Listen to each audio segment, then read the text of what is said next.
사랑할 때와 죽을 때. 에리 마리아 레마르크 1954년. 이 소설은 2차 대전을 배경으로 한 반전 소설입니다. 모두 27개의 글로 구성되어 있습니다. 1. 러시아의 죽음은 아프리카에서의 죽음과는 다른 냄새를 풍겼다. 영국군의 격렬한 포화로 시체들이 묻히지도 않은 채 전장에 뒹구는 것은 아프리카에서도 흔한 일이었다. 그러나 태양이 신속하게 작용했다. 그러다 밤이 되면 바람과 함께 달콤하면서도 숨막히는 답답한 냄새가 전해져 왔다. 죽은 자들의 몸속으로 가스가 가득히 차오르면 낯선 별빛 아래서 마치 유령처럼 시체들이 몸을 일으켰다. 아무 희망도 없이 모두들 제각각 혼자서 말없이 다시 한번 전투에 참가하기라도 하려는 듯이. 그러나 다음날 아침이 되면 그것들은 다시 쭈그러들기 시작하여 그대로 땅에 착 달라붙을 것 같았다. 너무도 지쳐 땅속으로 기어들려는 것 같았다. 나중에 옮기려고 들어보면 대부분은 이미 바삭바삭해진 상태로 가벼워져 있었다. 몇 주일 지나서 발견되면 해골만 남아있었기 때문에 갑자기 커져버린 군복 속에서 달그락거리는 소리가 날 정도였다. 모래와 태양과 바람 속에서의 건조한 죽음이었다. 그러나 러시아에서의 죽음은 기름기가 번지르르 하고 악취를 풍기는 죽음이었다. 며칠 내내 비가 내렸다. 눈이 녹기 시작했다. 한 달 전만 해도 2미터 이상이나 쌓여있던 눈이었다. 파괴된 마을은 처음에는 까맣게 거슬린 지붕만 보이더니 며칠 밤이 지나자 눈 밖으로 차츰차츰 말없이 솟아오르기 시작했다. 창문의 돌림띠가 기어 올라왔고 사나흘이 지나자 문의 아치가 나타났으며 이었고 얼룩덜룩한 흰색 눈 속으로 청개가 보이기 시작했다. 눈은 계속해서 녹았고 마침내 시체들이 모습을 드러냈다. 오래된 시체들이었다. 마을에서는 11월과 12월, 이듬해 1월과 이번 4월에 걸쳐 전투가 여러 번 벌어졌다. 점령했다 철수하고 철수했다 다시 점령하는 동안 눈보라가 휘몰아치면서 때로는 몇 시간 만에 시체들이 깊이 묻혀버렸기 때문에 위생병들이 찾아낼 수 없는 시체가 많았던 것이다. 마치 간호사가 피로 물든 침대 위로 시트를 펼치는 것 같이 거의 매일 내리는 하얀 눈이 그 처참한 광경을 덮어주었다. 처음으로 드러난 것은 1월에 죽은 사람들이었다. 맨 위에 누워있다가 4월 초가 되어 눈이 녹아내리기 시작하자 모습을 드러냈다. 몸뚱이는 꽁꽁 얼어붙어 있었고 얼굴은 잿빛 밀랍 같았다. 시체들은 마치 널빤지처럼 매장되었다. 눈이 아직도 높이 쌓여있는 마을 뒤편 언덕에서 삽으로 눈을 치우고 곡괭이로 얼어붙은 땅을 파헤쳤다. 매우 힘든 작업이었다. 그것도 독일인 시체들만 묻어주었고 러시아인 시체들은 그대로 목장 안으로 던져버렸다. 날씨가 온화해지자 시체에서 냄새가 풍기기 시작했다. 참을 수 없을 정도가 되자 사람들은 삽으로 눈을 떠서 시체들을 덮어버렸다. 러시아인 시체들까지 묻어줄 필요는 없었다. 아군이 이 마을에서 오랫동안 버티리라고는 아무도 믿지 않았던 것이다. 연대는 후퇴하고 있었고 러시아의 시체는 진격 중인 러시아군이 직접 매장하면 될 일이었다. 12월의 전사자들 곁에서는 1월의 전사자들이 가지고 있던 무기가 발견되었다. 총과 수류탄은 시체보다 깊이 묻혀 있었다. 철모도 발견되었다. 시체들이 걸치고 있던 군복에서 인식표를 쉽게 떼어낼 수 있었다. 눈 녹은 물 때문에 옷감은 이미 허물허물했다. 열린 입에 물이 괴어 시체들은 마치 익사한 것 같았다. 발다리가 이미 해동되어 있는 시체도 있었다. 이런 시체들은 들것으로 나를 때 몸뚱이는 경직되어 있었지만 하나의 손이 달린 하나의 팔은 어느새 흔들거렸다. 마치 죽은 자가 어떤 신호를 보내는 듯했다. 경악스러우면서도 무덤덤하고 또한 외설적이기까지 한 움직임이었다. 시체들은 햇빛 아래 놓이면 우선 눈 부위부터 녹아내렸다. 눈은 광채를 상실했고 동공은 악유질처럼 번들번들했다. 눈 속의 얼음이 녹아서 천천히 흘러나왔다. 마치 울기라도 하는 것처럼. 며칠 동안 갑자기 날씨가 다시 얼어붙었다. 눈이 굳어 얼음이 되었다. 눈은 잦아들었다. 하지만 썩은 냄새를 풍기는 바람이 다시 불어왔다. 흰 눈이 줄어들고 잿빛 얼룩이 처음으로 나타났다. 1시간이 지나자 그 얼룩은 허공을 향해 잔뜩 움켜진 주먹이 되었다. 저기도 하나 있군. 좌우가 말했다. 어디? 임무만이 물었다. 저기 교회 앞에 삽으로 파볼까? 뭐하러? 바람이 불면 저절로 눈이 녹을 거야. 저기는 아직도 눈이 1, 2미터는 될걸? 이 빌어먹을 마을은 주변 지대보다 훨씬 낮아. 그래, 자네는 장화 속에 얼음물을 잔뜩 채워놓고 싶은 모양이지? 물론 아니지. 좌우는 그렇게 말하면서 야전 취사장 쪽을 바라보았다. 그건 그렇고 오늘은 뭐가 나올까? 양배추, 돼지고기 곁들인 양배추, 감자와 물이야. 물론 돼지고기는 없다고 써붙이겠지? 양배추라, 젠장. 이번 주만 해도 벌써 세 번째야. 좌우는 바지 단추를 끌고 소변을 보기 시작했다. 그가 언짢은 듯 말했다. 1년 전만 해도 오줌을 싸면 커다란 무지개를 그렸는데 말이야. 군인답게 팽팽하게. 기분 끝내줬지. 오로지 전진뿐이었어. 날마다 수 킬로미터씩 말이야. 그래, 곧 집으로 돌아갈 거라고 생각했지. 그런데 이제는 오줌도 민간인처럼 눈다 말이야. 우울하고 재미도 없어. 임엄한도 군복 안으로 손을 놓아 기분 좋게 끓기 시작했다. 빨리 제대만 할 수 있으면 오줌 누는 거야 아무래도 좋아. 나도 마찬가지야. 하지만 이러다가는 영영 군복을 못 벗을 것 같아. 그래, 돼질 때까지 영웅 노릇이나 하게 생겼어. 아직도 무지개 오줌을 갈기는 놈들은 친위대 놈들 뿐이야. 좌우가 바지 단추를 다시 채웠다. 그놈들은 가능해. 더러운 일은 우리가 다 하는데 그놈들은 앉아서 명예만 가로챈다 말이야. 2주나 3주 동안 힘들게 싸워서 빌어먹을 도시를 점령하고 나면 뒤에 처져 있던 친위대 놈들이 우리보다 앞장서서 의기양양하게 들어오지를 않나. 그래놓고는 환대를 받는 꼴이라니. 두턴 외투에 고급 장화를 신고 큼직한 고기 덩어리도 차지해버리지. 임무만이 입을 비죽이며 웃었다. 그래봤자 그놈들도 더 이상 도시들을 가로채지는 못해. 퇴각하고 있잖아. 우리와 같은 신세야. 우리와는 다르지. 우리는 포로들을 불태우거나 사살하지는 않잖아. 임무만은 끌다 말고 놀란 얼굴로 물었다. 자넨 오늘 웬일인가? 그렇게 인간적으로 말하다니. 슈테현 브레너가 엿듣지 않도록 조심해. 헌병대에 끌려갈라. 저기 교회 앞에 눈이 내려앉는군. 이번에도 시체의 팔이 나타나겠지? 좌우가 그쪽을 바라보았다. 이런 식으로 녹는다면 내일쯤에는 눈이 십자가 위에 걸리겠지. 안성맞춤인 자리야. 공동묘지 바로 위니까. 저기가 공동묘지라 말인가? 물론 아직도 그걸 모르고 있었나? 전에도 한번 여기에 주둔한 적이 있어. 10월 말의 마지막 공격 때 말이야. 자네는 그때 없었던가? 없었어. 그럼 어디 있었어? 군인병원? 징벌부대에 있었지? 좌우가 이 사이로 히히 소리를 냈다. 징벌부대라. 젠장. 무엇 때문에? 임무만의 좌우를 뚫어지게 바라보며 말했다. 전에 공산주의자였거든? 뭐라고? 그런데도 풀려났단 말인가? 도대체 어떻게 된 일이야? 행운도 있는 법이지. 나는 유능한 기계공이야. 징벌부대보다는 여기서 그 기술이 더 도움이 되거든. 그럴 법해. 하지만 공산주의자라니. 여기 러시아에서 말이야. 또 어디론가 끌려갈 테지. 좌우는 갑자기 임무만을 의심스러운 눈초리로 쳐다보았다. 임무만은 조롱조롱 희죽거리며 웃었다. 마음 놓게. 나는 첩자가 아니야. 자네가 친위대에 대해서 말하는 걸 밀고 하지는 않을 거야. 그게 자네가 원하는 거지 안 그런가? 내가? 당치도 않아. 그런 건 생각도 안 했어. 좌우가 거의 반합을 잡았다. 취사차가 왔어. 빨리. 머뭇거리다가는 묽은 국물만 먹게 돼. 팔이 점차 길어졌다. 눈이 녹고 있는 것이 아니라 팔이 천천히 땅에서 솟아오르는 것 같았다. 맥 빠진 위협이거나 아니면 구원을 청하다가 굳어버린 손짓으로 보였다. 중대장이 걸음을 멈추었다. 저건 뭐야? 러시아군입니다, 중대장님. 라에가 그것을 날카로운 시선으로 쳐다보았다. 색이 바랜 소매 끝이었다. 저건 러시아군이 아니야, 그가 말했다. 위케 하사가 장화 속에서 발가락을 움직였다. 중대장의 태도가 못마땅했던 것이다. 그는 나무랄 데 없는 부동자세로 중대장 앞에 서 있었다. 규율이란 어떤 개인적인 감정보다도 앞서는 것이다. 그러나 나름대로 경멸의 감정을 표현하기 위해 장화 속에서 보이지 않게 발가락을 움직였던 것이다. 그러면서 속으로 생각했다. 멍청한 자식, 바보 자식. 그놈을 끌어올리게 라이가 말했다. 알겠습니다. 몇 사람들 동원해서 해결하게. 별로 보기 안 좋아. 미케 하사가 속으로 생각했다. 겁쟁이, 보기 안 좋다고 우리가 시체를 처음 보냐 말이다. 라이가 말했다. 저건 독일군이다. 알겠습니다, 중대장님. 나흘 동안 우리가 발견한 건 모두 러시아군이었습니다. 어쨌든 끌어올리도록 하게. 그러면 알게 되겠지. 라에는 자기 숙소로 돌아갔다. 미케 하사가 생각했다. 우쭐대는 멍청이.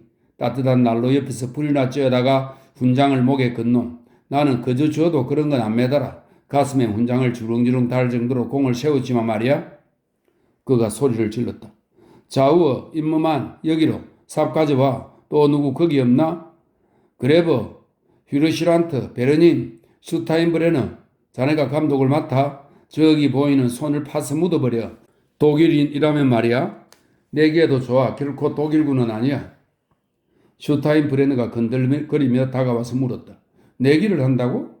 그는 저음을 내리고 시도하지만 언제나 실패하는 어린애 같은 가느다란 목소리를 가지고 있었다. 얼마로?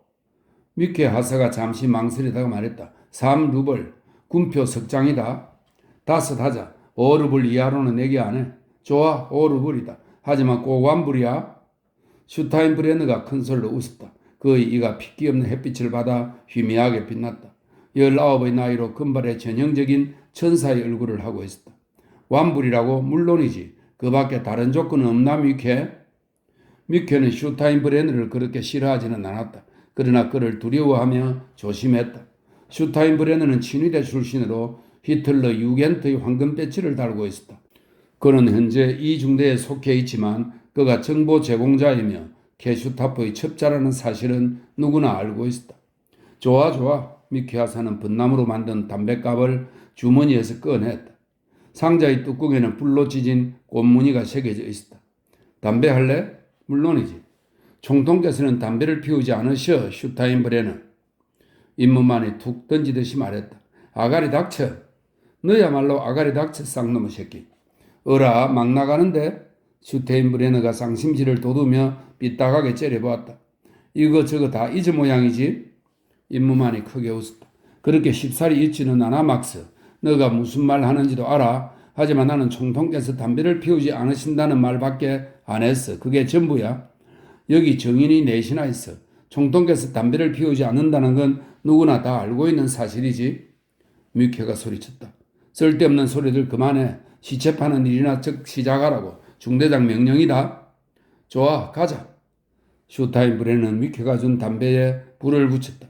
근무 시간에 담배를 피우는 건 도대체 언제부터 허락받은 거야? 임무만이 물었다. 지금은 근무 중이 아니야. 미케가 당황해하면서 대답했다. 잡담 그만하고 이제 러시아 놈을 파내자. 휘르시란트 너도 해. 휘르시란트가 다가왔다. 슈타인브레너가 휘죽휘죽 웃었다. 너에겐 안성맞춤이야, 이삭. 시체 파내는 일은 너희들 유대인의 피에 맞아. 뼈와 정신에도 좋지. 저기 삽을 잡아. 나는 4분의 3이 아리아인이야. 휘르시란트가 반박했다. 슈타인브레너가 그 얼굴에 담배 연기를 내뿜었다. 그건 내 알 바가 아니야. 어쨌든 넌 4분의 1이 유태인이야. 총통의 자위로 너는 순수 독일인들과 어깨를 나란히 하고 전투에 참가를 할 수 있게 된 거야. 그러니 저 러시아 돼지를 빨리 파내. 저놈의 냄새가 지독해서 중대장님이 참기 어려워하신단 말이야. 이건 러시아군이 아니야. 그레브가 말했다.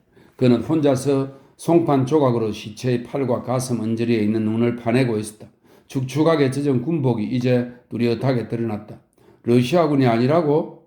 슈타인브레너는 마치 흔들거리는 늘반지 위의 춤꾼처럼 빠르게 다가와서는 그레브 곁에 쪼그리고 앉았다. 정말 아니군. 이건 독일군 군복이야. 그는 얼굴을 돌렸다. 미케, 러시아군이 아니야. 내가 이겼어. 미케가 무거운 발걸음으로 다가와 가장자리에서 물방울이 뚝뚝 떨어지고 있는 구덩이를 들여다보았다. 그러고는 무뚝뚝하게 말했다. 이해가 안 되는군. 거의 일주일 동안 러시아군 시체만 보았는데 말이야. 이건 12월에 더 깊이 파묻혔던 녀석이 분명해. 어쩌면 11일지도 모르지. 그때 우리 연대가 여길 통과했으니까. 그레베가 말했다. 말도 안 돼. 그때 시체가 지금까지 남아있을 리가? 전만에 우리가 여기서 러시아 놈들과 야간 전투를 했잖아. 놈들은 후퇴했고 우리는 즉시 전진했어. 그래 맞아. 자우가 겉들면서 말했다. 그럴 리 없어. 우리 보급부대가 시체를 발견하는 대로 모조리 파묻었는데? 그렇지 않아. 10월 말에 이미 눈이 많이 내렸고 우리는 그대로 신속하게 전진해 갔어. 같은 말을 또 반복하는군. 슈타인브레너는 그레브를 노려보며 말했다. 원한다면 다시 한번 말해주지. 그때 우리는 반격을 하면서 100km 이상이나 전진하고 있었어. 그런데 지금은 후퇴하고 있다. 그 말인가? 어쨌든 우리는 지금 다시 여기에 있어. 임무만이 경고조로 그레브를 손끝으로 훅 찔렀다. 그레브는 개의치 않고 반문했다. 그렇다면 지금 우리가 전진하고 있단 말인가? 임무만이 끼어들어 슈타인 브레너를 조롱하듯 노려보면서 말했다. 우리는 전선을 단축하고 있는 거야. 이미 1년이나 그러고 있지. 승리를 위해 작전상 필요하니까 말이야. 그건 누구나 다 아는 일이야. 그때 히로시란테가 갑자기 말했다. 손에 반지가 있어. 그가 구덩이를 더 파내자 죽은 자의 두 번째 손이 드러났다. 미케가 허리를 굽히면서 말했다.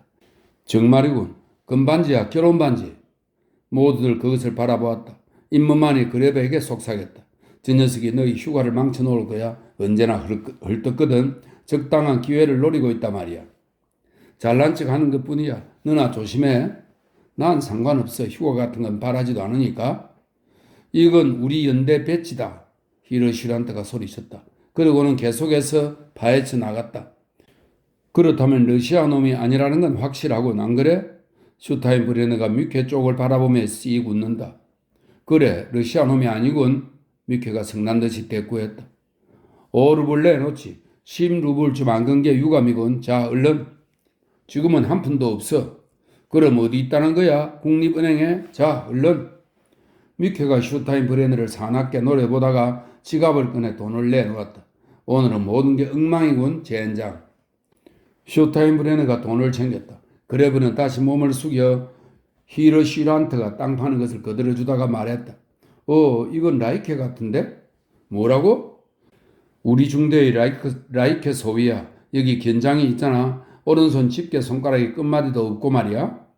말도 안 돼. 라이케는 부상을 당해서 후송됐어. 우리가 들었잖아. 라이케가 분명해. 얼굴을 보자. 그레브와 히로시란테가 발굴 작업을 계속했다.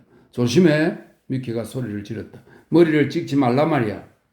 이젠 아프지도 않잖아. 임무만이 말했다. 아가리 닥쳐. 여기 쓰러진 건 독일군 장교야. 이 빨갱이 새끼. 눈 속에서 마침내 얼굴이 드러났다. 젖어있는 얼굴을 기이한 느낌을 주었다. 눈두덩이 아직도 눈으로 가려져 있어서 마치 조각가가 작업을 끝내지 않고 내버려둔 작품 같았다. 파란 입술 사이에는 금리 하나가 반짝였다. 틀림없는 라이케야. 그때 부상당한 장교는 라이케 뿐이었으니까 미케가 말했다. 눈 부분을 털어내봐. 그레브가 잠시 주춤했다가 장갑으로 조심스럽게 눈을 털어냈다. 라이케가 맞아. 미케는 몹시 흥분했다. 그는 이제 직접 작업을 지휘했다. 장교의 시체이므로 더 신중해야 한다는 투였다. 들어올려. 히로시란트와 자우어는 다리를 들고 슈타인 브레너와 베르닝은 팔을 들어. 그레브, 너는 머리를 들어. 자, 조심해서 동시에 하나, 둘, 영차. 시체가 움직였다. 다시 한번 하나, 둘, 올려. 시체가 다시 움직였다. 시체 밑의 구덩이에 쉬하며 공기가 밀쳐드는 소리가 들렸다. 하사님, 다리가 빠졌습니다. 히로시란트가 소리를 지렀다. 그건 반쯤 밑으로 늘어진 장화였다. 다리가 가죽에 고여있는 눈물에 썩어 문드러져 있었던 것이다. 손 떼, 내려놓아. 미케가 명령했지만 이미 늦었다. 시체는 미끄러져 내렸고 히로시란트의 손에는 장화만 남았다. 그 안에 다리가 있나? 임무만이 물었다. 장화를 옆에 두고 더 파들어가. 미케가 히로시란트에게 소리 질렀다. 이렇게 흐물흐물해졌을 거라고 누가 상상이나 했겠어? 그리고 임무만, 너는 말이야. 좀 가만히 있어. 죽은 사람한테는 애도를 표하는 법이야. 임무만은 당황한 얼굴로 미케를 바라보면서도 미케는 하지 않았다. 잠시 후 시체를 덮고 있던 눈이 모조리 치워졌다. 축축한 군복 속에서 서류와 지갑이 나왔다. 글자가 지워져 희미했지만 쉽게 읽을 수 있었다. 그레버가 말한 대로 작년 가을까지 이 중대의 소대장으로 있던 라이케 소위였다. 즉시 보고해야겠다. 여기서 대기하도록. 나는 곧 돌아올 테니까. 미케가 말했다. 미케는 중대장이 있는 본부로 달려갔다. 그것은 그나마 유일하게 쓸만한 건물로 혁명 이전에는 아마도 교황 소속이었을 것이다. 라헬은 넓은 방에 앉아 있었다. 미케는 불이 타오르는 커다란 러시아제 난로를 정오에 찬 눈길로 쳐다보았다. 난로 곁 의자에 라헬가 기르는 세프트가 누워서 잠들어 있었던 것이다. 미케가 보고를 마치자 라헬은 즉시 시체가 있는 곳으로 달려갔다. 잠시 동안 라이케의 시체를 바라보던 라헬가 말했다. 눈을 감겨주어라. 안 됩니다, 중대장님. 눈두덩이 자꾸 짓물러서 문지러질 겁니다. 그레브가 말했다. 라헬은 포탄을 맞은 교회 쪽을 바라보았다. 우선 서쪽으로 운반하도록 해. 관은 있던가? 관은 두고 왔습니다. 미케가 보고했다. 어떠한 경우에 대비해서 몇 개 남겨두었는데 그것들은 지금은 러시아군 수중에 있습니다. 그놈들도 필요할 테니까요. 슈타인브레너가 소리를 내어 웃었지만 라헬은 웃지 않았다. 하나 만들 수 있겠지? 시간이 오래 걸릴 겁니다. 중대장님. 시체가 이미 짓물렀고 마당에는 아마 적당한 편자 조각이 없을 겁니다. 그로바가 말했다. 라헬가 머리를 끄덕였다. 시체를 침막 위에 눕혀 거기에 싸서 묻기로 하자. 무덤을 파서 십자가도 하나 만들어. 그레브와 좌우어, 임머만, 베르닝은 자루에 담은 시체를 교회로 운반했다. 머뭇거리는 히로시탄트는 아직도 다리에 일부가 들어있는 장화를 들고 뒤를 따랐다. 미케하사, 라헬가 불렀다. 예, 중대장님. 러시아 게릴라, 니놈들이 오늘 이곳으로 압송된다. 내일 아침 일찍 총살해. 우리 중대가 그 일을 맡았다. 상사의 소대에서 자원자를 모집해. 지원자가 없으면 지명으로 차출한다. 예, 중대장님. 젠장, 하필 우리가 이 일을 해야 하나? 이렇게 뒤죽박죽인 때에. 제가 하겠습니다. 슈타인브레너가 앞으로 나섰다. 좋아. 라헬가 무표정한 얼굴로 말했다. 그는 눈을 치워 만든 길로 걸어갔다. 미케가 속으로 말했다. 난로가로 가겠지. 겁쟁이 녀석. 게릴라 몇 놈 총살하는 것이 무엇 대단하단 말이야. 그놈들은 우리 전우를 수백 명씩이나 마구 죽였는데. 러시아 놈들이 빨리 오면 라이케의 무덤을 파괴할 텐데. 슈타인브레너가 말했다. 순식간에 해치우게 해야지. 우리는 빈둥거리고 내 생각이 어때 하사? 난 상관없네. 잔뜩 화가 난 미케가 말했다. 그러고는 속으로 중얼거렸다. 꼰대 같은 놈, 뿔테 안경잡이, 훌쭉에다 전봇대 같은 놈, 1차 대전의 골동품 같은 중대장 새끼, 성진도 못하는 멍청이, 용감하다고? 웃기는 소리, 지휘관 자격도 없는 놈. 그가 슈타인브레너에게 물었다. 넌 라헬을 어떻게 생각해? 슈타인브레너는 영문을 모르겠다는 듯이 멀뚱멀뚱 쳐다보았다. 그자는 우리 중대장 아닌가 안 그래? 그렇기는 하지. 하지만 그거 말고 말이야. 그거 말고라니 무슨 소리지? 아무것도 아니야. 미케가 무뚝뚝하게 대답했다. 이 정도면 깊이가 충분하지요. 나이가 가장 많은 러시아군 포로가 서투른 독일어로 물었다. 희고 지저분하게 턱수염을 기르고 눈이 무척 파란 그는 70살 가량 되어 보였다. 아가리 닥쳐. 볼셰비키 놈. 물을 때만 대답해. 슈테인브리너가 대답했다. 그는 기운이 끌어올랐고 그의 눈길은 여자 게릴라에게서 떠날 줄을 몰랐다. 그녀는 젊고 생기가 있어 보였다. 더 깊이, 그레브가 말했다. 그는 슈타인브레너 좌우와 함께 포로를 감시하고 있었다. 우리들 무덤이요? 러시아 포로가 물었다. 슈타인브레너가 사뿐하게 구덩이로 뛰어내리면서 노인의 뺨을 후려쳤다. 이놈의 늙은이, 내가 아가리 닥치라고 말하지 않았나? 넌 이제 뭐라고 생각해? 슈타인브레너가 미소를 지었다. 그의 얼굴에 악의는 보이지 않았다. 다만 파리의 날개를 뜯어내는 어린아이의 만족스러움으로 가득했다. 이 무덤은 당신네들 게 아니야, 그레베가 말했다. 러시아 포로는 꼼짝도 하지 않고 서서 슈타인브레너를 노려보았다. 슈타인브레너도 지지 않고 노려보았다. 그 순간 그의 표정이 돌변했다. 긴장이 감돌았다. 그는 러시아 포로가 자신에게 들며들 것이라고 예상하였고 상대방의 움직임을 대비했다. 그가 포로를 그 자리에서 사살한다 하더라도 별 탈은 없을 것이다. 이 포로는 이미 사형 선고를 받은 터라 정당방위 여부가 문제되지 않을 것이기 때문이었다. 그러나 슈타인브레너는 생각이 좀 다른 것 같았다. 순간적으로 자기 자신을 망각하리만큼 러시아인을 도발하고 있는 것이 일종의 장난기인지 아니면 눈앞에 닥친 살인을 합법적으로 보이게 하려고 끊임없이 핑계거리를 찾는 특별하게 꼼꼼한 의도인지 그레브는 판단이 서지 않았다. 양쪽 다인 것 같았고 동시에 양쪽 다 작용하는 것 같았다. 그레브는 그런 점을 종종 보아봤다. 노인은 꼼짝도 하지 않았다. 코에서 수염으로 피가 흘러내렸다. 그레브는 곰곰이 생각했다. 내가 이런 경우를 당한다면 어떻게 할 것인가?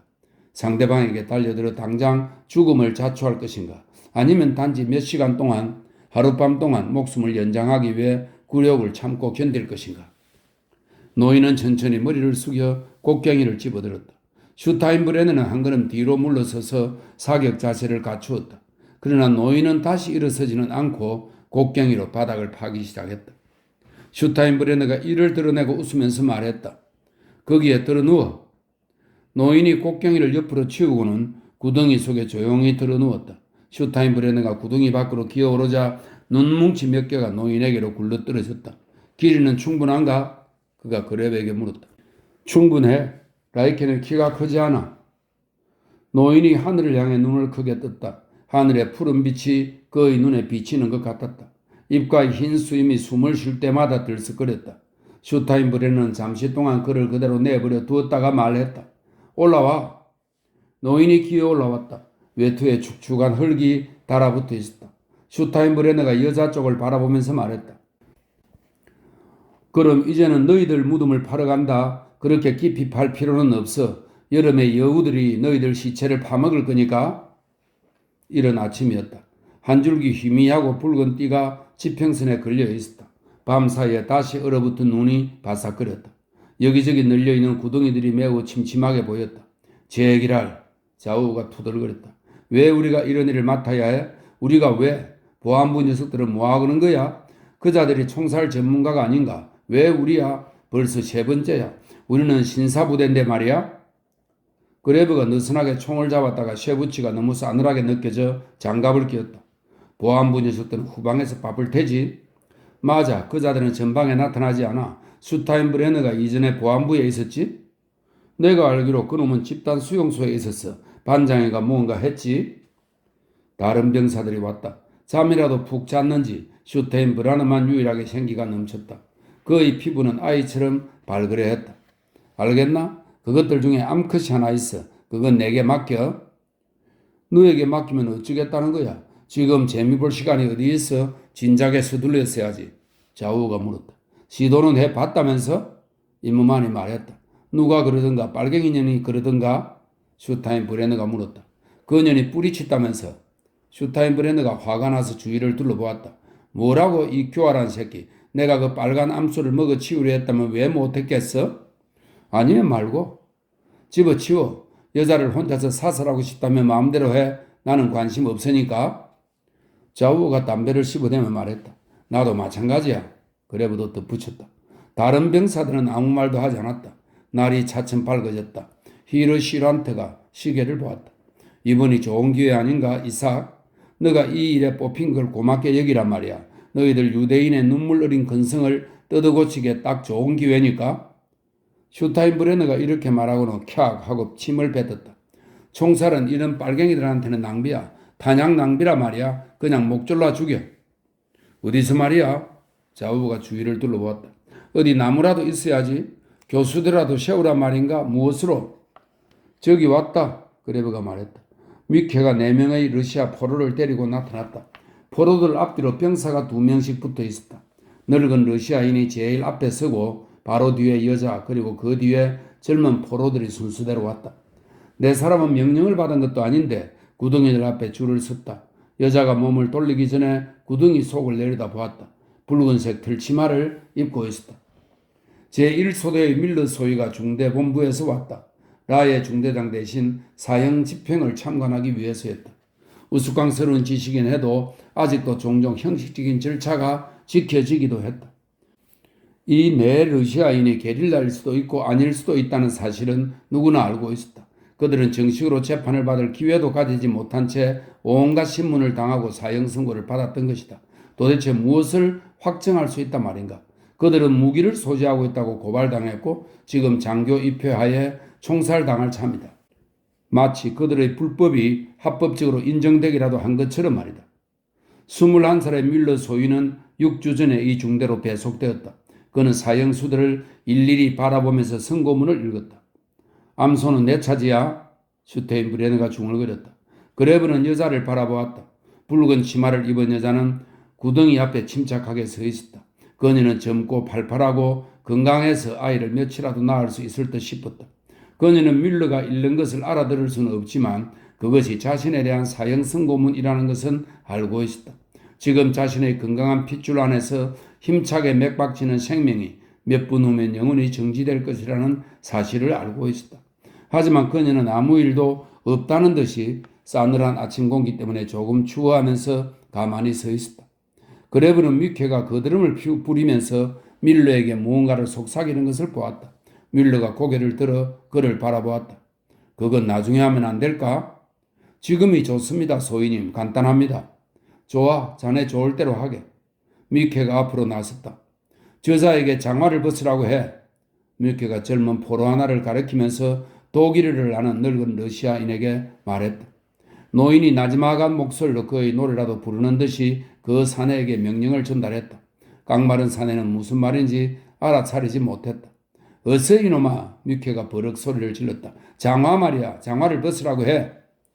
노인이 앞서한 말을 되풀이했다. 그제야 말귀를 알아차린 젊은 사내는 의무를 소홀히 한 사람처럼 허겁지겁 구두를 벗었다.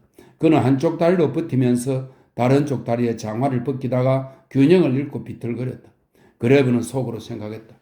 무엇 때문에 저리 서두르는 거야? 한시라도 빨리 죽고 싶은 걸까? 사내가 자기의 장화를 두 손에 들고 고분고분한 태도로 미케에게 내밀었다. 좋은 장화였다. 미케가 다시 호통을 치며 옆쪽을 가리키자 사내는 장화를 그곳에 내려놓고는 제자리로 돌아갔다. 이제 그는 더러운 발사계가 감긴 맨발로 눈 위에 섰다. 누른 발가락이 발사계 사이를 비집고 나왔다.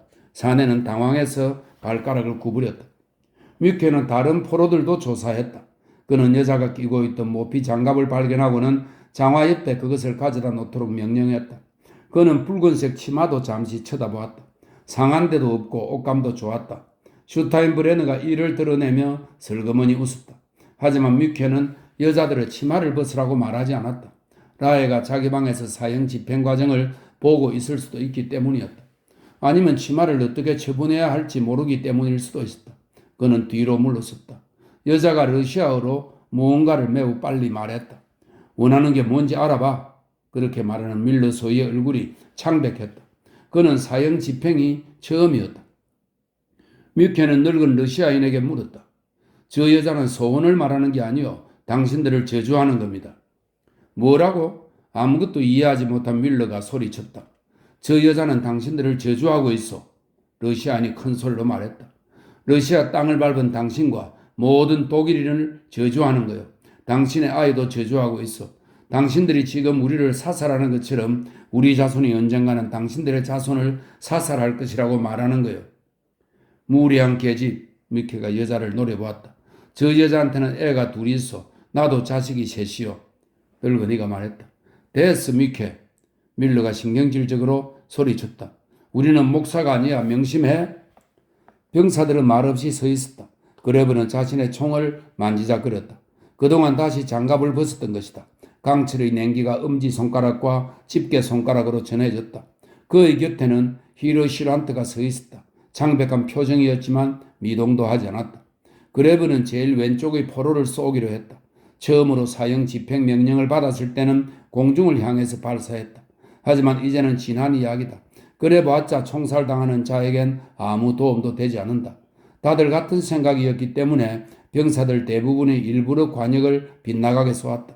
그래서 다시 쏘아야 했고 결국 포로들은 두 번씩이나 사형 집행을 당해야 했다. 어떤 여자는 명중되지 않자 무릎을 꿇고 감사의 눈물을 흘리기도 했다. 불과 1, 2분 생명이 연장될 뿐이었는데도 말이다. 이후로 다시는 그 여자 생각을 하기 싫었다. 어쨌든 그런 일이 또 일어나지는 않았다. 사격 준비. 그레브는 간음자 너머로 포로를 보았다. 수염과 푸른 눈의 노인이었다. 간음자 때문에 그의 얼굴이 둘로 나누어져 보였다. 그레브는 간음자를 내렸다. 지난번에는 누군가의 아래 턱을 명중시켰다. 가슴을 겨누는 것이 더 확실했다. 그는 피르시란트가 총신을 위쪽으로 쳐드는 것을 보고 포로의 머리 위로 발사할 것이라고 생각했다. 미케가 보고 있어. 더 내려, 옆으로. 그가 속삭였다. 히르시란트가 총신을 내렸다. 사격! 명령이 떨어졌다. 그레브는 노인이 몸을 일으켜 자기 쪽으로 달려온다고 생각했다. 그 순간 대목장의 만물상 가게에 있는 불로 거울에 비친 것처럼 노인의 모습이 휘어져 보이는가 했더니 벌떡 나가자빠졌다. 노인의 몸은 반쯤 구덩이 안으로 처박히고 다리는 구덩이 밖으로 나와 있었다. 다른 두 사내는 자기가 서 있던 자리에 쓰러졌다. 장화를 빼앗겼던 사나이는 마지막 순간에 손을 높이 쳐들어 얼굴을 가렸다. 누구도 포로들을 결박하거나 눈을 가리지 않았다. 그러한 절차를 잊어버렸던 것이다. 여자는 앞쪽으로 쓰러졌으나 죽지는 않았다. 두 손을 짚고 몸을 일으키더니 얼굴을 들고 병사들을 노려보았다. 슈타인브레너는 만족하는 표정이었다. 그를 제외하고는 누구도 여자를 겨냥하지 않았던 것이다. 늙은 러시아인은 구덩이 속에서 끙끙대며 신음소리를 내다가 이내 조용해졌다. 여자만 몸을 버티면서 그 자리에 엎드려 있었다. 여자는 넓적한 얼굴로 병사들을 노려보며 욕설을 퍼부었다. 늙은 러시아인이 죽어버렸기 때문에 여자가 무슨 말을 하는지는 아무도 알 수 없었다. 여자는 더 이상 앞으로 나가지도 못하는 커다란 얼룩개구리처럼 팔로 버틴 채 쓰러져 있으면서도 한순간도 눈을 돌리지 않은 채 욕설을 퍼부었다. 여자는 뮤케가 짜증스러운 얼굴로 옆에서 다가오는 것을 모르는 것 같았다. 쉬지 않고 욕설을 퍼붓던 여자는 마침내 목을 겨눈 권총을 보았다. 그 순간 여자는 재빨리 고개를 돌려 뮤케의 손을 물었다. 뮤케가 비명을 지르면서 왼손으로 여자의 아래턱을 때려 손을 빼냈다. 그러고는 여자의 목에 총을 발사했다. 제기랄 사기기 엉망이군. 조준도 제대로 못하나? 밀러가 두들대면서 말했다. 여자는 히르슈란트의 담당입니다, 소위님. 슈타인브레너가 보고했다. 히르슈란트가 아니야. 그레브가 끼어들었다. 조용히 해. 미케가 소리를 질렀다. 묻기 전엔 대답하지 말란 말이야. 그러면서 그는 밀러를 힐끔 보았다. 밀러는 하얗게 질려 미동도 하지 않았다. 미케는 몸을 숙여 다른 포로들을 살펴보았다. 그러다가 젊은 사내의 귀에다 대고 다시 권총을 발사했다. 머리가 꿈틀하더니 다시 잠잠해졌다. 그는 권총을 집어넣고는 손을 살펴보았다. 그러고는 손수건을 꺼내어 손을 감쌌다. 요들을 발라야겠어. 의무병은 어디 있나? 밀러가 말했다. 우측의 세 번째 건물입니다, 소위님. 곧바로 가보게. 뮤케가 자리를 떠났다. 밀러는 시체들을 내려다보았다. 여자는 축축한 땅 위에 엎어진 채 쓰러져 있었다. 구덩이에 밀어넣고 흙을 덮어라. 그는 갑자기 화가 치밀어 올랐다.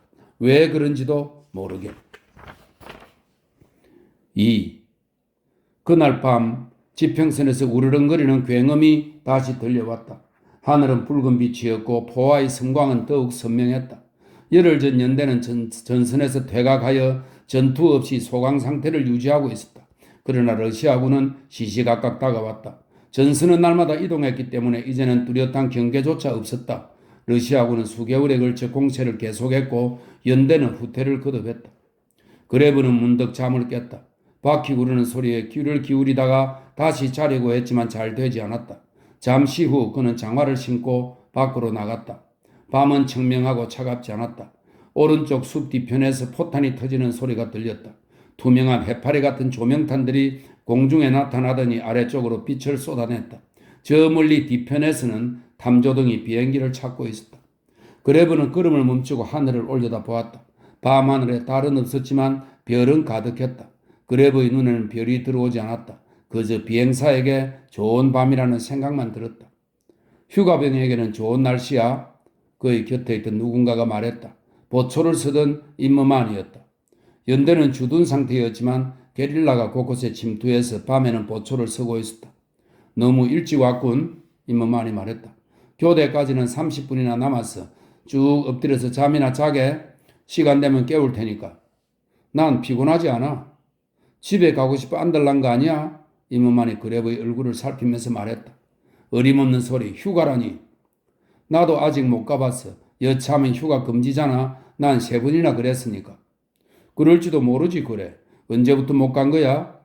6개월째야. 언제나 일이 생겼어. 지난번에는 관통상을 입긴 했는데 후송될 정도는 아니었지. 골 때리는군. 하지만 자네는 적어도 대기 중이기나 하지. 난 아니야. 반역분자로 낙인 찍혔거든. 큰 공을 세운다면 몰라도 하여간에 천년제국을 위한 대포밥이나 기름이 될 운명이지. 그 순간 그레브가 주위를 살폈다. 임무만이 소리내 웃었다. 독일 사람다운 눈초리로군. 걱정 말게. 모두들 골아떨어져 있어. 슈타인브레너도 마찬가지고. 그런 생각을 했던 건 아니야. 그레브가 화를 내면서 말했다. 실은 임무만이 전곡을 찔렀던 것이다. 그렇다면 더욱 안 좋아. 임무만이 다시 웃음을 터뜨렸다. 깨닫지도 못할 정도면 더 큰일이지. 이 영웅적인 시대에 밀고자들이 우후죽순처럼 돋아나다니 우스꽝스러운 일 아닌가 생각하고 말고 할 것도 없지 안 그래? 그레브는 잠시 주춤거리다가 작심한 듯이 말했다. 그렇게 잘 알고 있다면 슈타인브레너나 더 조심하시지 그래? 슈타인브레너 같은 놈은 걱정도 안 돼. 그자도 자네들처럼 나에 대해서는 어쩔 수가 없지. 부주의하다는 그 자체가 정직함의 표시로 여겨질 수 있으니까 말이야. 지나치게 꼬리를 흔들면 오히려 의심을 사는 법이지. 의심받지 않으려면 전 사회민주당 당원이라는 게 오히려 안전해, 안 그런가? 그레버가 손에 입김을 불면서 말했다. 추운데? 그는 정치적인 논쟁 따위에는 말려들고 싶지 않았다. 아무 일에도 관여하지 않는 편이 더 나았다. 다만 휴가를 가고 싶을 뿐이었고 그것이 전부였다. 휴가를 위태롭게 하고 싶지는 않았다. 물론 임무만의 말은 옳았다. 불씨는 제3제국에서 가장 흔히 볼 수 있는 특징이었던 것이다.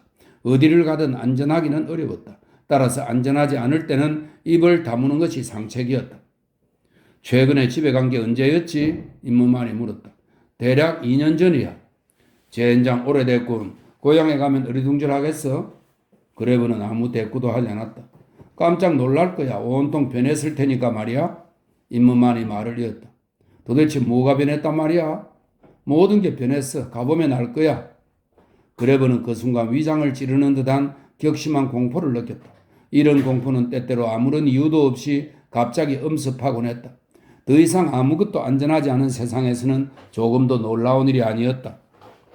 어떻게 알지? 휴가 간 적도 없잖아. 그레브가 말했다. 물론 없지. 하지만 나는 알고 있어. 죄수 수용소에서는 여기보다 더 많은 걸 알게 되지. 그레브는 자리에서 일어났다.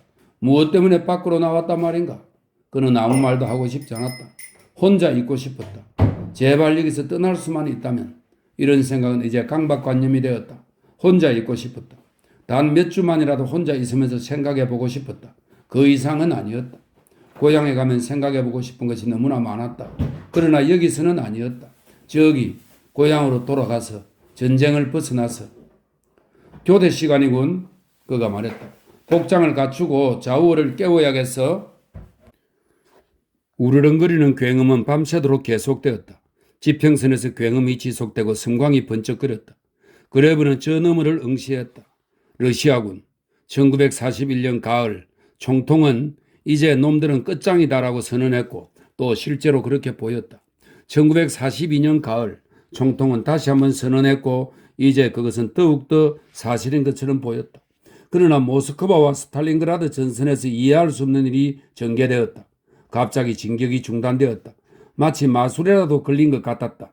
러시아군은 갑자기 대포를 쏘아댔고 지평선에서 우르렁거리는 굉음이 다시 들려왔다.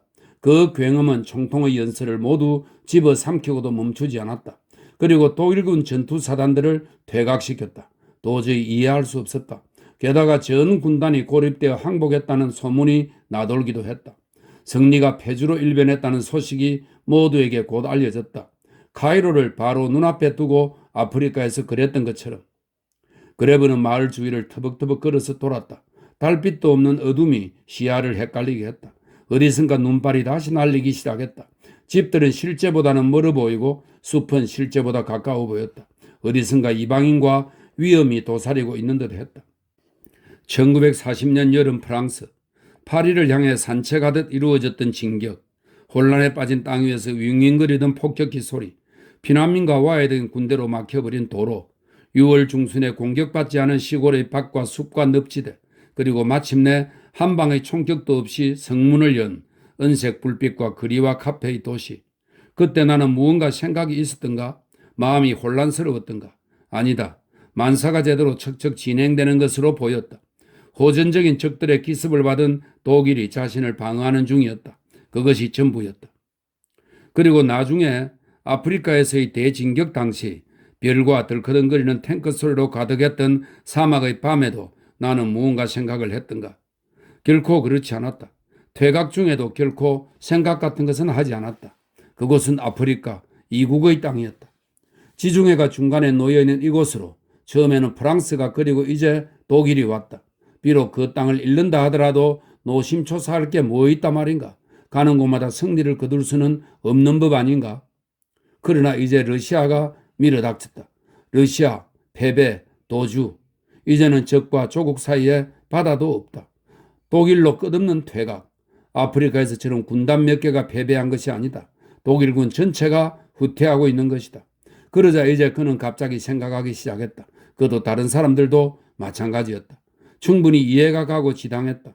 승리를 거두고 있는 동안은 만사가 질서정연했다. 그리고 질서정연하지 않은 것에 대해서는 모른 척하거나 아니면 위대한 목표 때문이라고 변명했다. 위대한 목표라고? 목표라는 것에는 언제나 양면이 숨어 있지 않던가? 그중 한 면은 언제나 음산하고 비인간적이지 않던가? 나는 왜 그 점을 보다 빨리 생각하지 않았던가? 나는 정말 그 사실을 생각하지 않았던가? 사실은 모든 것을 의심했고 구역질나는 것도 해서 외면해 왔던 것은 아닐까? 그레브는 좌우의 기침 소리를 듣고 그를 만나기 위해 파괴된 집을 두서너 곳 더 돌아보았다. 좌우가 북쪽을 가리켰다. 지평선에서 거대한 화염이 공중을 향하여 치솟고 있었다. 폭발 소리가 들렸고 불꽃이 타올랐다. 러시아군이 벌써 저기까지 왔나? 그레브가 물었다. 좌우가 머리를 좌우로 흔들었다. 아니야, 저건 우리 공병이야. 군사시설을 폭파하고 있는 거지. 그렇다면 우리가 후퇴를 한다는 말이군? 왜 아니겠어? 그들은 말없이 귀를 기울였다. 파괴되지 않은 집을 본 지가 오래됐어. 좌우가 한참 있다가 말했다. 그레브가 라의 숙소를 가리켰다. 저건 그래도 아직 멀쩡하잖아. 저게 멀쩡하다고? 기관총 구멍이 잔뜩 나고 지붕은 불에 타고 방은 허물어졌는데도 말인가? 좌우가 요란하게 한숨을 토했다. 멀쩡한 거리를 본 것도 옛날 일이야. 나도 그래. 너는 곧 보게 되겠지. 고향으로 가서 말이야. 그렇게만 된다면 얼마나 좋을까? 좌우는 저 멀리 불꽃을 바라보았다. 우리가 여기 러시아에서 파괴했던 것들을 보면 이따금 무서운 생각이 들어. 러시아 놈들이 우리 국경을 넘어서면 어떤 짓을 할 것 같나? 생각 안 해봤어? 안 해봤어. 나는 해봤어. 우리 집은 동프로이센에 있거든. 1914년에 러시아군이 쳐들어왔을 때 도망가던 일이 지금도 기억나. 그때 나는 10살이었지. 국경까지는 아직도 멀었어. 경우에 따라 다르지. 어쩌면 순식간에 도착할 수도 있어. 우리가 처음에 얼마나 빨리 진군했는지 기억 안 나? 아니, 나는 그때 아프리카에 있었어. 좌우는 다시 북쪽을 바라보았다. 그곳에서 불기둥이 솟아올랐고 격렬한 폭발음이 띄엄띄엄 들려왔다. 저기서 아군이 무슨 일을 하고 있는지 알겠어? 러시아 놈들이 우리한테로 와서 같은 짓을 한다면 도대체 무엇이 남겠나? 여기보다 나을 것도 없겠지. 바로 그거야. 우리가 더 후퇴하면 분명히 그런 일이 일어날 거야. 놈들은 아직 국경까지 오지 못했어. 너도 엊그제 연설을 들었지? 새로운 비밀 무기를 유리한 공격 지점으로 옮기려고 전선을 단축하고 있을 뿐이라잖아. 저런 멍청한 소리. 누가 그 말을 믿어? 그렇다면 처음에 왜 그렇게 깊숙하게 진격을 했지? 내 생각으로는 우리가 국경까지 밀리게 된다면 강화 조약을 맺어야 해. 다른 방법은 없어. 왜? 뭐라고? 그걸 질문이라고 해? 우리가 놈들에게 했던 짓을 놈들이 우리에게 하지 않게 하려면 그 수밖에 없어. 이해가 안 돼? 알겠네. 하지만 강화 조약을 맺지 않겠다면? 누가? 러시아가 말이야. 좌우는 그레브를 물끄러미 쳐다보았다. 안 할 수 없어. 우리가 그들에게 제안하면 놈들은 받아들이는 거야. 강화는 강화라고. 그럼 전쟁이 끝나고 우리는 살아남는 거지. 놈들은 우리가 무조건 항복을 해야만 강화 조약을 맺으려 할 거야. 그러면 놈들은 독일 전체를 점령하고 너 역시 집을 잃게 되지. 너도 그렇게 생각하지 안 그런가? 좌우는 순간 당황했다가 말했다. 물론 그래. 하지만 상황이 같지는 않아. 강화 조약이 맺어지면 놈들은 아무것도 파기할 필요가 없어질 테니까. 그는 얼굴을 찡그리더니 갑자기 교활한 농부처럼 말했다. 그렇게 되면 우리나라는 모든 게 안전할 테지. 놈들이 나라만 망가지고 말이야. 그리고 놈들은 언젠가는 다시 철수하겠지. 그러면 우리는 실제로는 승리를 거둔 셈이야. 그레브는 대답하지 않고 속으로 생각했다. 무엇 때문에 다시 대답해야 하나? 말려들고 싶지 않아. 말해봤자 아무 소용없어. 지난 몇 년 동안 갖가지 걔네들이 난무하지 않았던가? 온갖 신념들 말이야. 말이라는 건 의미도 없을 뿐더러 위험하기도 하지. 소리도 없이 천천히 다가오는 낯선 것이야말로 훨씬 더 거대하고 막연하고 불길하지. 사람들은 근무와 먹을 것과 주위에 대해서는 이런저런 말들을 했지. 하지만 낯선 것 그리고 죽은 자에 대해서는 모두들 입을 다물었어. 그는 마을을 지나 막사로 돌아왔다. 녹아내리는 눈 위로 지나다니기 위해 길에는 널빤지와 판자를 깔아놓았다. 그 위로 발을 딛자 널빤지들이 움직거려 여차하면 미끄러질 정도였다. 널빤지 밑은 단단하지 않았다. 그는 교회 앞으로 왔다. 작은 교회는 포탄으로 여기저기 구멍이 뚫려 있었고 그 안에 라이케 소위의 시체가 안치되어 있었다. 문이 열려 있었다. 전날 저녁 병사들의 시체 2구가 더 발견되었기 때문에 다음날 아침 시체 3구를 군장하라고 라해가 명령을 내려놓은 상태였다. 병사 중 상병의 시체는 누구인지 알아볼 수 없을 정도로 이겨져 있었고 인식표마저도 없었다. 찢어져 드러난 그의 배에는 간이 없었다. 아마도 여우나 쥐가 먹어치운 것 같았다. 그것들이 시체를 어떻게 찾았는지는 수수께끼였다. 그레브는 교회 안으로 들어갔다. 초냄새, 썩는 냄새, 시체 썩는 냄새가 진동했다. 그는 회중전등을 켜고 구석구석을 살펴보았다. 한쪽 구석에 파괴된 성상이 2개 서 있고 그 옆에는 찢어진 곡식 자루가 몇 개 놓여 있었다. 아마도 러시아가 지배하는 시절에 이 공간을 곡식 저장고로 사용한 모양이었다. 또 그 옆에는 바람에 불려 들어와 쌓인 눈 속에 체인도 타이어도 없는 녹슨 자전거가 한 대 서 있었다. 방 한가운데는 기다란 방수포 위에 시체들이 뉘어 있었다. 거기서 그들은 모든 것을 거부하는 듯 준엄하고 고독하게 잠들어 있었고 그 어떤 것도 그들에게 접근할 수 없었다. 그레브는 문을 닫고 나와 마을 주변을 순찰했다. 폐허 주위로 그늘이 져 있어서 희미한 빛도 금방 눈에 띄었다. 그는 무덤을 팠던 언덕 위로 올라갔다. 라이케의 무덤은 2 병사의 시체도 함께 묻을 수 있도록 더 넓게 파여 있었다. 구멍 속으로 물방울이 흘러 떨어지는 소리가 나직하게 들려왔고 파올린 흙더미는 희미하게 빛났다. 이름을 새긴 십자가도 거기에 기대어 있었다. 누군가 관심을 가진 사람이 있다면 며칠 동안은 그 아래에 누가 누워 있는지 알 수 있을 것이다. 하지만 더 오래 유지되는 것은 불가능했다. 마을은 다시 전투지역으로 변할 게 뻔했다. 그레브는 언덕 위에서 건너편을 바라보았다. 삭막하고 쓸쓸하고 기만적이었다. 빛은 풍경을 확대하고 진짜 모습을 감추었다. 그 무엇도 믿을 수 없었다. 모든 것은 낯설었고 미지의 고독이 스미어 떨고 있었다. 의지할 수 있는 것도 온기를 주는 것도 아무것도 없었다. 모든 것은 땅처럼 끝도 없었다. 경계도 없고 낯설기만 했다. 바깥으로도 안으로도 낯설었다. 그레브는 몸이 오싹했고 그 이상도 그 이하도 아니었다. 파올린 흙더미에서 흙 한 덩이가 풀려나 구덩이 속으로 떨어지는 둔탁한 소리가 들렸다. 이렇게 딱딱하게 얼어붙은 흙 속에서도 구더기가 살아남을 수 있을까? 아마도 그랬을 것이다. 그것들이 땅속으로 충분히 깊게 기어 들어간다면. 하지만 구더기들이 몇 미터 아래서도 살아남을 수 있단 말인가? 그 아래서 무엇을 먹고 살았을까? 만일 그것들이 아직 살아있다면 내일부터 한동안 먹을 식량은 충분히 확보한 셈이다. 구더기들은 지난 몇 년 동안 먹이를 충분히 공급받았어. 그는 생각했다. 우리가 있었던 곳 어디에서든 넘칠 만큼 풍성하게 먹을 수 있었지. 유럽과 아시아와 아프리카의 구더기들에게는 황금의 시대였어. 우리는 구더기들에게 썩은 고기를 무더기로 떠안겼던 거야. 병사들의 고기뿐만 아니라 여자들의 고기, 아이들의 고기, 그리고 폭탄에 의해 찢어 발겨진 노인들의 무른 고기, 모든 것이 너무나 풍성했지. 구더기들의 전설 속에서 우리는 몇 세대에 걸쳐 풍성함을 내려준 마음씨 좋은 신으로 기억될 거야. 그는 몸을 돌렸다. 죽음들, 너무나 많은 죽음들이 생겨났다. 초기에는 주로 적군의 죽음들이었지만 죽음은 점점 더 강력하게 아군의 진영 속으로 파고들었다. 연대들은 끊임없이 보충되어야 했다. 처음에는 함께했던 전우들이 차츰차츰 사라져 이제는 소수의 분대원만이 살아남았다.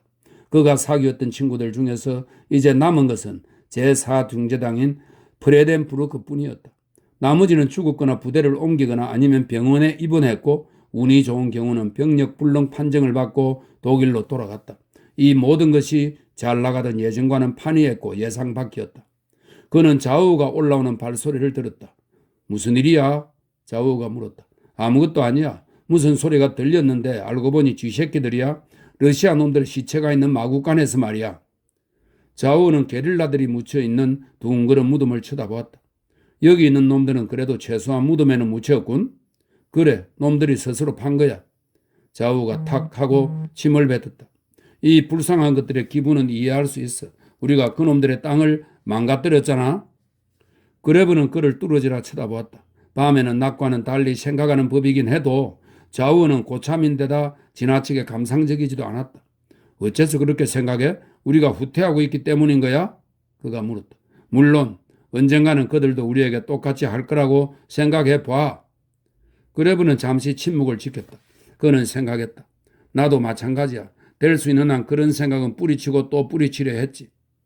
공포에 질려 봐야만 다른 사람의 입장을 헤아릴 수 있게 된다는 건 이상한 일이야. 잘 나갈 땐 그런 생각조차 들지 않는데 말이야. 안 그래? 그가 말했다. 물론이지. 누구나 다 마찬가지야. 그래. 하지만 그렇다고 그게 무슨 잘난 변명이 될 수는 없겠지. 변명이라고? 자기 목숨이 오락가락하는 판에 그런 변명이 무슨 소용이겠어? 자우는 놀라운 반, 짜증 반으로 그래버를 빤히 쳐다보았다. 물론 자네 같은 먹물들은 이런저런 복잡한 생각을 할 테지. 하지만 우리 둘이서 전쟁을 시작한 것도 아니고 우리에게 책임이 있는 것도 아니야. 우리는 다만 의무를 다하고 있을 뿐이야. 명령은 명령이니까. 안 그래? 그래. 그레브가 지친 목소리로 대답했다.